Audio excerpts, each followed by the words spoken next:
बंगाल में रह रहे बांग्लादेशी घुसपैठियों और रोहिंग्यों की अब खैर नहीं। बंगाल की राजनीति में शुरू हो चुका है सबसे बड़ा ऑपरेशन क्लीन बंगाल।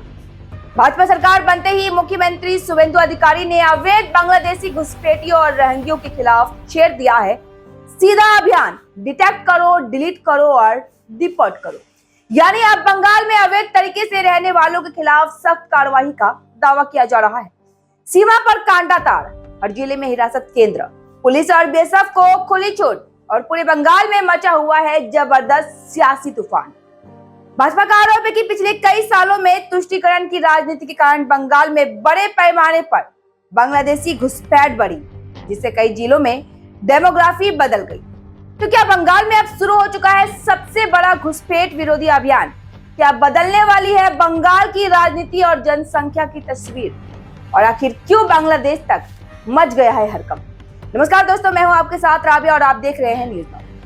बंगाल में अब बांग्लादेशी घुसपैठियों और रोहिंग्यों की मुश्किलें बढ़ती दिखाई दे रही है। भाजपा सरकार बनते ही मुख्यमंत्री शुवेंदु अधिकारी ने प्रशासन को साफ निर्देश दिया है कि अवैध तरीके से रह रहे बांग्लादेशियों की पहचान की जाए और उन्हें वापस भेजने की प्रक्रिया शुरू की जाए।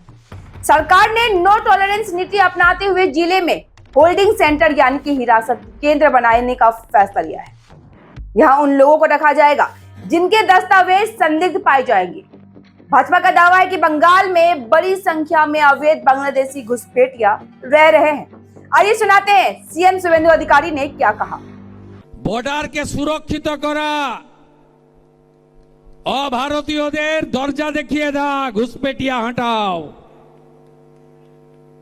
जाओ जहां से आया था उस रास्ता से जाओ, वापस जाओ बांग्लादेश। पार्टी का कहना है कि इससे कई जिलों की डेमोग्राफी तेजी से बदल रही है, जो आने वाले समय में सुरक्षा और सामाजिक संतुलन के लिए खतरा बन सकती है। सूत्रों के मुताबिक पुलिस और बीएसएफ को निर्देश दिया गया है कि सीमावर्ती इलाकों में पहचान अभियान तेज किया जाए। यानी अब गांव-गांव और शहर-शहर दस्तावेजों की जांच हो सकती है। इधर घुसपैठ रोकने के लिए भारत बांग्लादेश सीमा पर कांटा तार लगाने का भी काम तेजी से शुरू हो गया है।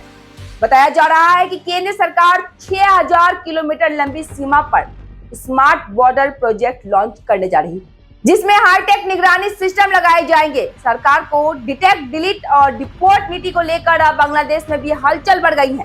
कट्टरपंथी संगठन जमात-ए-इस्लाम ने भाजपा सरकार के फैसले के खिलाफ विरोध प्रदर्शन किया है। इतना ही नहीं, बंगाल में फिर से ममता सरकार लाने की मांग तक उठाई जा रही है। सीमा पर भी तनाव की खबरें सामने आ रही है। जहां जहां भारत की तरफ से कांटा तार लगाने का काम शुरू हो रहा है, वहां बीडीआर जवानों द्वारा आपत्ति जताने की बातें कही जा रही है।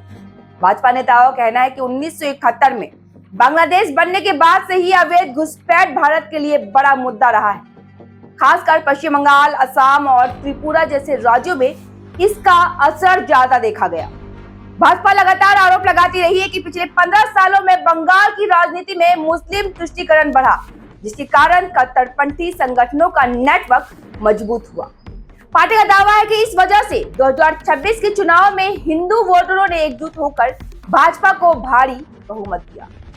अब भाजपा सरकार अपने चुनावी वादों को जमीन पर उतारने में जुट गई है। सरकार का साफ संदेश है कि बंगाल में अब घुसपैठ नहीं चलेगी, कानून चलेगा। वहीं विपक्ष इस मुद्दे को लेकर राजनीतिक ध्रुवीकरण की रणनीति बता रहा है। लेकिन बंगाल की राजनीति में इस समय सबसे बड़ा मुद्दा सिर्फ एक है, घुसपैठ और कार्रवाई। तो क्या बंगाल में अब शुरू हो चुका है सबसे बड़ा घुसपैठ मुक्त अभियान? क्या भाजपा सरकार बंगाल की डेमोग्राफी बदलने की लड़ाई लड़ रही है? और क्या आने वाले दिनों में इस मुद्दे पर बंगाल की राजनीति और ज्यादा गरमाने वाली? फिलहाल इतना तो तय है कि बंगाल में सत्ता बदलते ही सरकार का तेवर पूरी तरह बदल चुका है। अब देखना होगा कि डिटेक्ट, डिलीट और डिपोर्ट का यह अभियान जमीन पर कितना बड़ा असर दिखाती है। आपकी क्या राय है? क्या अवैध घुसपैठ के खिलाफ सख्त कार्रवाई होनी चाहिए? हमें कमेंट करके जरूर बताइएगा। फिलहाल के लिए इतना ही। अब दीजिए मुझे इजाजत। धन्यवाद।